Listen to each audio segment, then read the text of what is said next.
നമസ്കാരം, കൊട്ടാരക്കര മീഡിയയിലേക്ക് സ്വാഗതം. നമ്മുടെ കയ്യിൽ പണമില്ലെങ്കിലും ട്രെയിൻ ടിക്കറ്റ് ബുക്ക് ചെയ്യാൻ സാധിക്കും. കയ്യിൽ പണമില്ലാത്തതിന്റെ പേരിൽ ട്രെയിൻ ടിക്കറ്റ് ബുക്ക് ചെയ്യാൻ പറ്റാത്ത അവസ്ഥ പലരും നേരിട്ടിട്ടുണ്ടാകും. എന്നാൽ പണമില്ലാത്തതിന്റെ പേരിൽ ടിക്കറ്റ് ബുക്ക് ചെയ്യാൻ സാധിക്കാത്ത അവസ്ഥയ്ക്ക് പരിഹാരമാണിത്.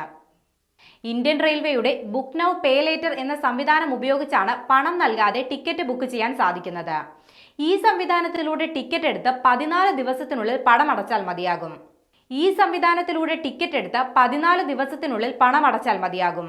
ബുക്ക് നൗ പേ ലേറ്റർ എന്ന സംവിധാനം വഴി എങ്ങനെയാണ് ടിക്കറ്റ് ബുക്ക് ചെയ്യുന്നതെന്ന് നോക്കാം.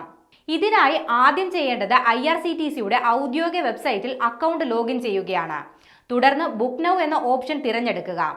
ഇതിൽ യാത്രാ തീയതിയും ട്രെയിനും തിരഞ്ഞെടുക്കേണ്ടതാണ്. തുടർന്ന് യാത്രക്കാരന്റെ വിശദവിവരങ്ങൾ ഇതിൽ പങ്കുവെക്കണം. പിന്നാലെ വരുന്ന പേജിൽ യാത്രക്കാരന്റെ വിവരങ്ങളും ക്യാപ്ച കോഡും നൽകുക. ശേഷം സബ്മിറ്റ് ക്ലിക്ക് ചെയ്യേണ്ടതാണ്. ഇത് ചെയ്ത് കഴിയുന്നതോടെ പേയ്മെന്റ് പേജ് ആയിരിക്കും ഇനി കാണാൻ സാധിക്കുക. Credit card, debit card, BHIM app അല്ലെങ്കിൽ നെറ്റ് ബാങ്കിംഗ് പോലെയുള്ള പേയ്മെന്റ് ഓപ്ഷനുകൾ ഇതിൽ കാണാൻ സാധിക്കും. ഇതിൽ നിന്നും പേ ലേറ്റർ എന്ന ഓപ്ഷനാണ് തിരഞ്ഞെടുക്കേണ്ടത്. പേ ലേറ്റർ ഓപ്ഷൻ ഉപയോഗിക്കുന്നതിനായി രജിസ്ട്രേഷനായി ആദ്യം www.epaylater.in സന്ദർശിക്കുക. തുടർന്ന് ഈ വെബ്സൈറ്റിൽ ബുക്കിംഗ് പൂർത്തിയാക്കുക. രജിസ്ട്രേഷന് ശേഷം പേ ലേറ്റർ ഓപ്ഷൻ ലഭ്യമാവുന്നതാണ്.